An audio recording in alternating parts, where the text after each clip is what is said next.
This is Friday's Flavor, a show about entrepreneurship in New York. Every Friday, I interview a different business owner or not for profit. We talk about what inspired them, what challenges they faced, and their number one tips and tools to doing business in the Big Apple. Don't forget to hit subscribe and tap that notification bell. Happy Friday! Happy Friday, everybody. Welcome to Friday's Flavor. It's your girl, JoJo, coming at you from Schenectady, New York. And today we have Ellyn Ford from the Center for Economic Growth and Tamika Otis from Jumpstart Inc. Now, Jumpstart Inc. is actually in Cleveland, Ohio. So before y'all jump on me like, Jolene, this is a show about New York business, there's a connection. Mind your business. All right. So just a real quick intro. I think most people have heard of the Center for Economic Growth, but just to let y'all know what it is and what they do.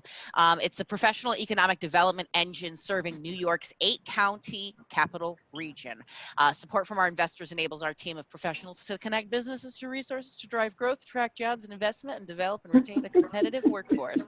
How was that? Do I get paid for that somehow? That was good. I thought that was good, I Ellyn. I think you should pitch that to it's a Everybody. not-for-profit. I'm done. I I'm will. not I making will. anything. And then Jumpstart Inc. is it's an organization for entrepreneurs that provides valuable services and crucial investment capital to help grow businesses. They offer funding, services, and programs. So it's sort of a threefold way of attacking things, which, as we know, in the non-for-profit sector and in when it comes to entrepreneurship, business development, you kind of can't just approach it one way or the other. You kind of have to offer resources across a whole gamut of different areas in order to really approach startups, especially, right?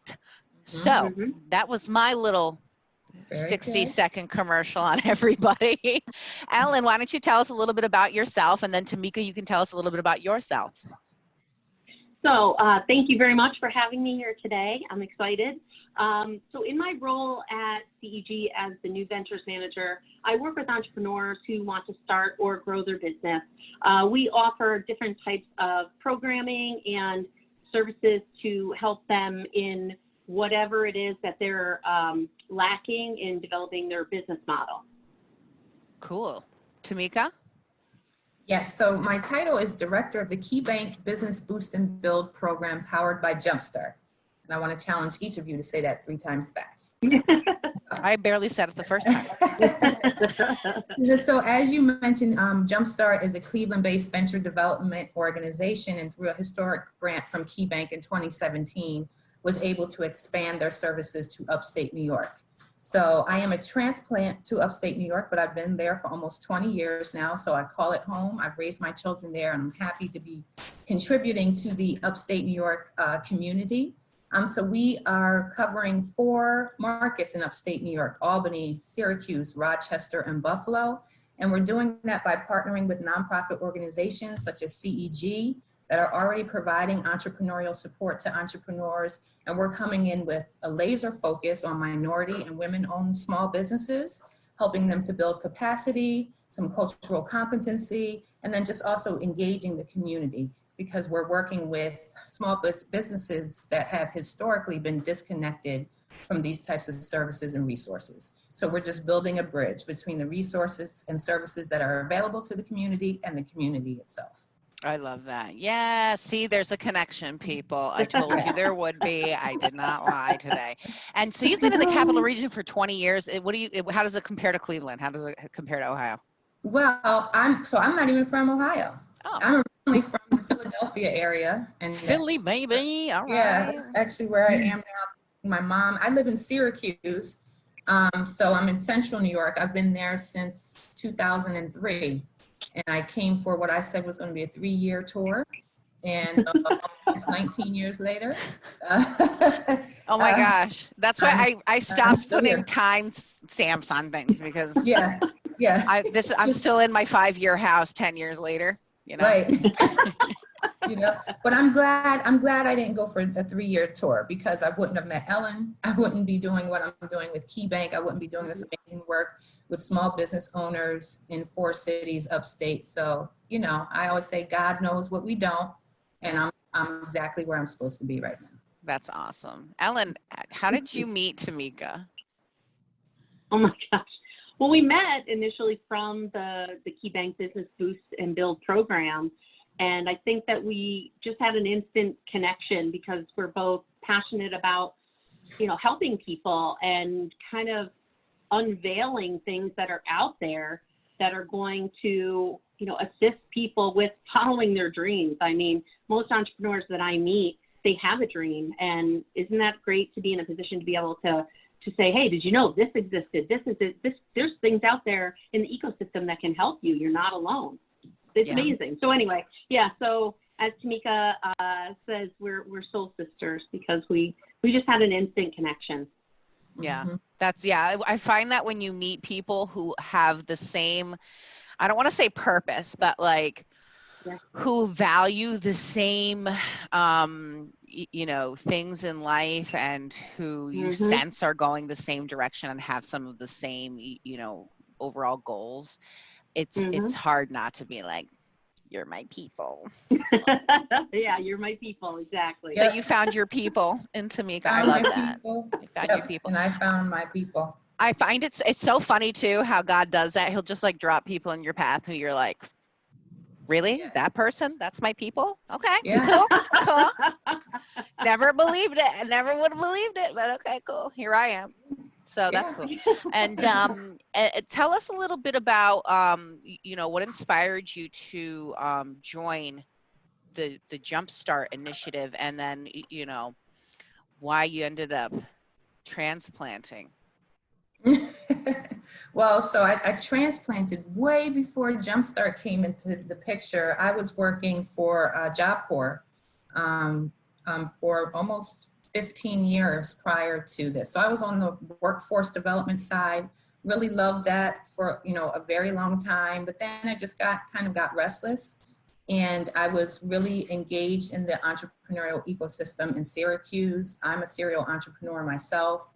And then this opportunity presented itself. I got the job description, and I tell people I literally cried at my desk because it felt like somebody wrote the job description for me. It's everything I love to do. It's all my cumulative skills all together. And I just really was excited about the prospect of helping other small business owners, especially minority and women-owned small business owners who have unique obstacles and barriers, and really serving as a voice and advocate for them and building a bridge. It just was a no-brainer. So after a very epic interview series, 6 weeks and 13 people, I was selected for the position, and I'm ecstatic. I'm still ecstatic, and I get to work with people, like Ellyn. I've met people that we just connect instantly because we just have a heart for people.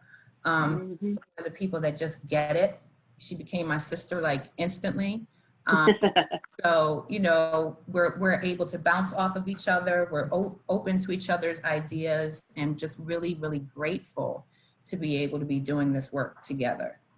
That's awesome. So now, what inspired you to join the Center for Economic Growth, Ellyn?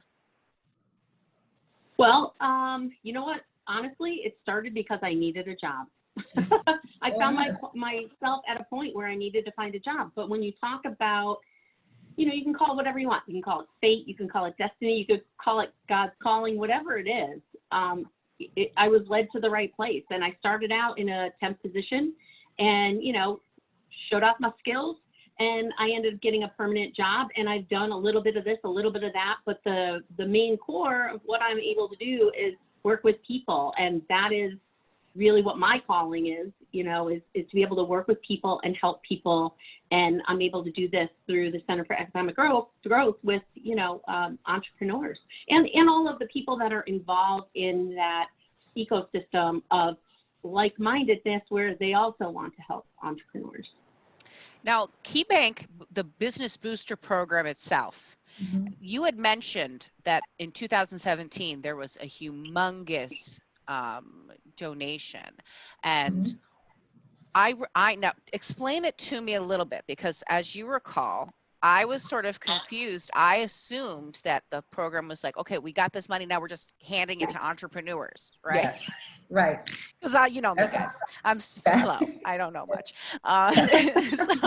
But would you mind explaining it to everybody listening, kind of, about that initial grant and then what the money, how it gets moved?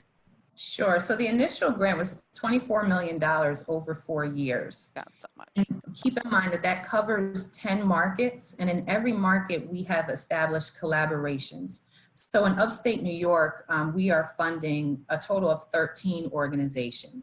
And the idea again was to fund the organizations that are already doing the work so that we're able to build capacity and everything in those organizations. So we're serving as an intermediary. So instead of KeyBank just cutting a check and then checking on the status and checking every once in a while, they said, hey, Jumpstart, you're awesome in this space. How about if we grant the money to you, you connect with like-minded organizations and together leverage your resources, your networks, and your strengths to do more for more people. So that's what we're doing. That was smart on their part too, because right. delegating that sum of money within an organization, that's, I mean, the regulations themselves on right. banks to even watch right. that money would have been ridiculous. That was a very smart business move on right. their part as well. Right. And then it's also really smart for the entrepreneurs that we're serving, because so many times, you know, an organization will try to be the best at everything. And that's not what we're called to do. We all have a lane. And so we were very purposeful in identifying our partners so that we could provide a continuum of services from the idea phase to growth and expansion. And everybody has their niche, right? Yeah. We have these collaborations of subject matter experts that are just passionate about working with entrepreneurs, and we've seen tremendous results. That's great. That is really great. And then, so did you freak out, Ellyn, when they were like, hey, by the way, we want to work with you? Freaked out in a good way. Yeah. You know, really, it allowed us, you know, when I first started, CEG really had a laser focus on high-tech, high-growth startups. And, you know, to be honest, I wouldn't say that there are a plethora of them in our area. So this allowed us to really broaden our scope and reach out to, you know, other entrepreneurs and other, you know, small business, you know, areas. So being able to work with a different population was definitely, you know, expanded what we were doing in the first place, so we can reach more people and, you know, have a bigger impact. So really, we were very excited. We didn't hesitate. There really, at least, you know, when we had our discussions, I think we just knew this was an amazing opportunity. So yeah. We really didn't hesitate. That's so smart. I wouldn't have. Yeah. Somebody is like, hey, by the way, got this big grant. Want to use it? Yeah. But that's kind of, have you ever seen those stupid questions on Facebook where they're like, would you stay in this cabin for a month for $1 million if you didn't have Wi-Fi? Yeah. It's like, dude, I would do that for free if I could get away from you. Duh. That kind of duh. Exactly. That's so smart. Yeah, like that's a no-brainer. Yeah. No-brainer. For sure. And working with somebody like Tamika, duh. Well, you I have to point out that, you know, so many times organizations will run after grant money when they know that that's not what they do, right? And so it was really important for us to identify organizations that really wanted to do this work and not really wanted the grant money, you know, and you could tell, you could tell from the first meeting, when I sat down with CEG, they had a whole spread out, they had a PowerPoint. You know, I thought I had done my research on them, but they showed me everything that they did. And we left that meeting like, this is a no-brainer. Not only do we have to work with them, they have to lead the charge in Albany. So CEG is essentially our lead organization in Albany, really providing the leadership and management of the grant and its execution. And, you know, to your point, it was a no-brainer for us too. Yeah. Let's talk about execution, Ellyn. So, since partnering with Tamika and you know, the KeyBank Booster Program, what changes have happened in CEG, and what has execution of that partnership really looked like? Well, boy, that's kind of a big question.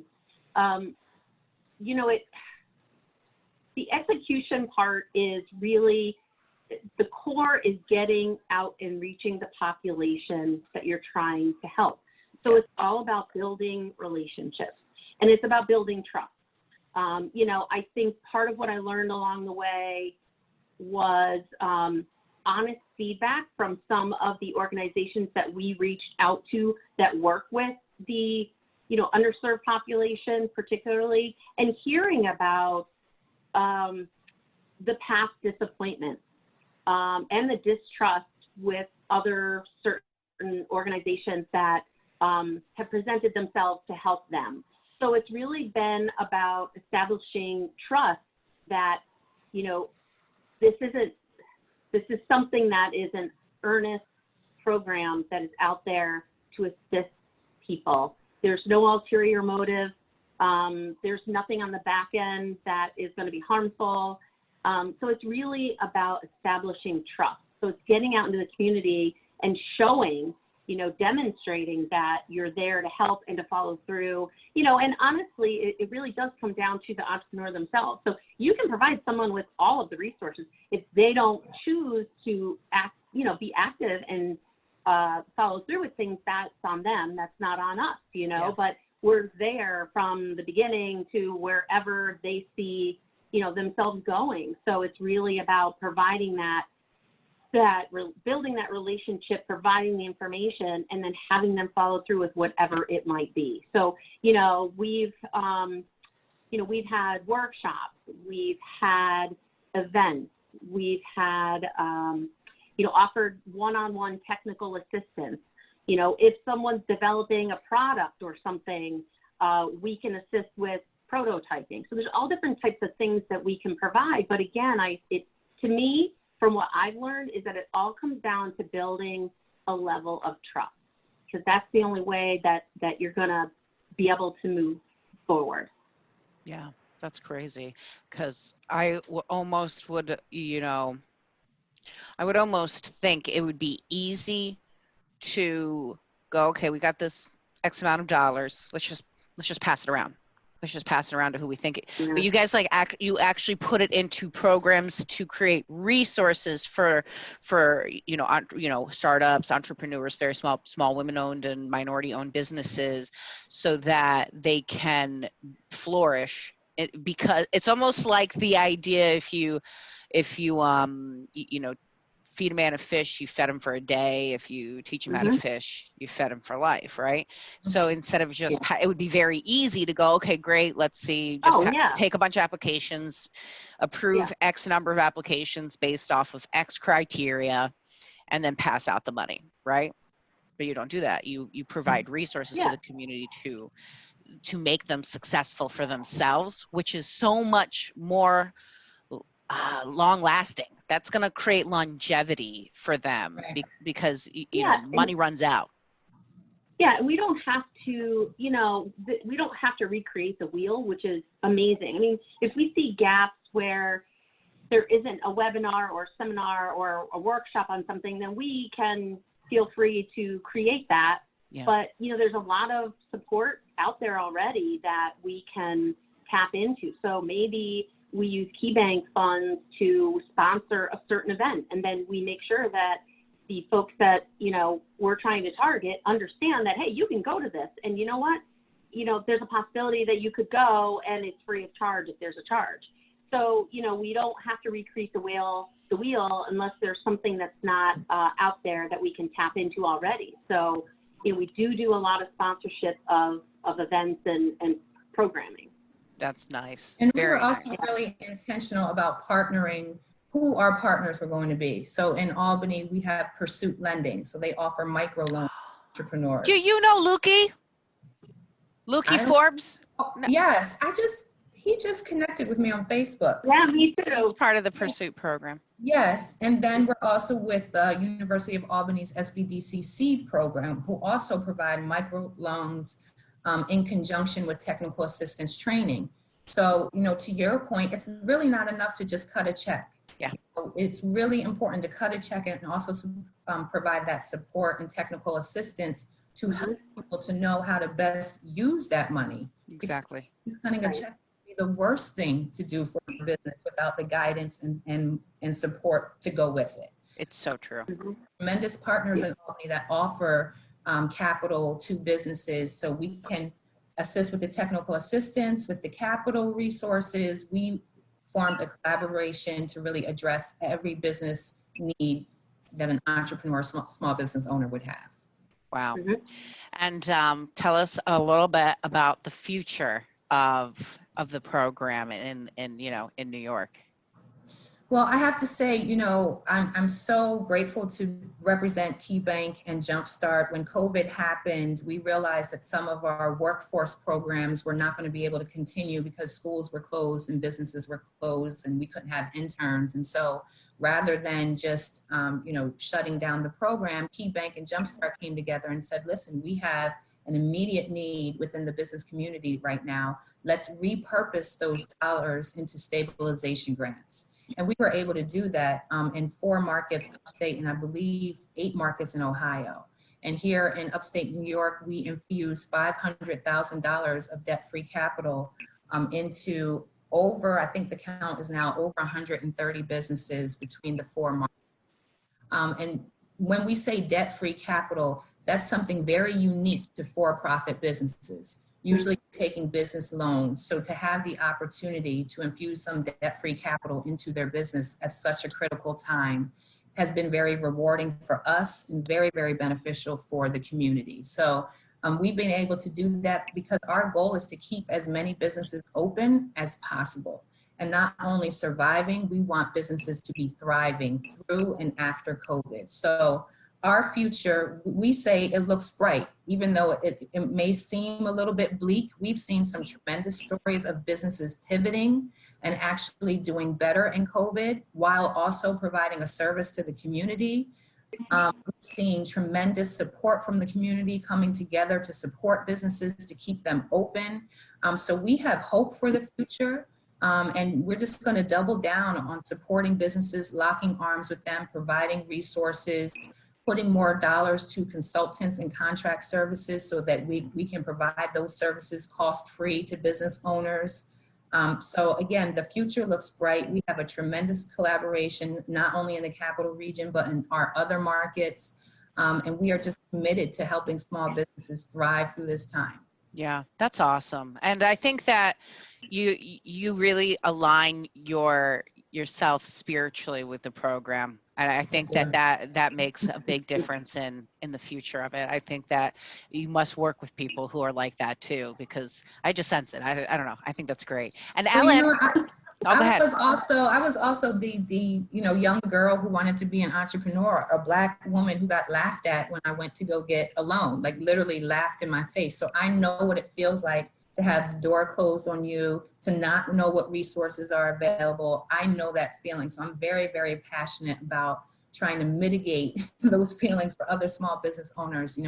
When you entrust us with your baby, your vision, we take that very personally. It's a huge responsibility and we don't take it lightly. And yes, I have the ability to work with tremendous people like Ellyn in Albany and Clara and Syracuse and Janusz in Buffalo and Shanique in Rochester. We're just light workers, and God is perfect in everything. We're connected for a reason. We're doing tremendous work together. Yeah, I love that. You always blow my mind when I talk to you, Tamika. Ellyn, what is your number one piece of advice for a hopeful entrepreneur? I think that in addition to finding and tapping into resources that are out there existing, I think it's about being open-minded. I think it's open-minded to your listening to other people when they are telling you feedback. So be sure to listen to the feedback and assess the feedback. And if you need to make a change, make a change. I think it's really, really difficult to hear even constructive criticism about, like Tamika referred to, your baby. You think you have all the, maybe, not every entrepreneur, sometimes you think you have all the answers, and it's okay to admit that you may not have all the answers. So listening to feedback and being open to feedback and help is huge. You don't have to do it alone. Yes. Tamika, same question. What is your number one piece of advice for a hopeful entrepreneur? My number one piece of advice is do it afraid. You're going to be fearful. It's going to be scary. You have to be comfortable outside of your comfort zone, or else we don't grow. Yeah. So if you're feeling fear, that's okay. Just don't stay stuck in it. So many of us are doing things afraid. People don't know, for the longest time, I had the biggest fear of talking in front of people until I was thrown into it. And it was like either, you know, See, yeah, sink or swim. Yeah, like really. So, so I just encourage people, and like to Ellen's point, stay engaged. Say, you know, have a network. Your network determines your net worth. So every opportunity you have to be in a room and share your business card and tell your story, take advantage of all of those.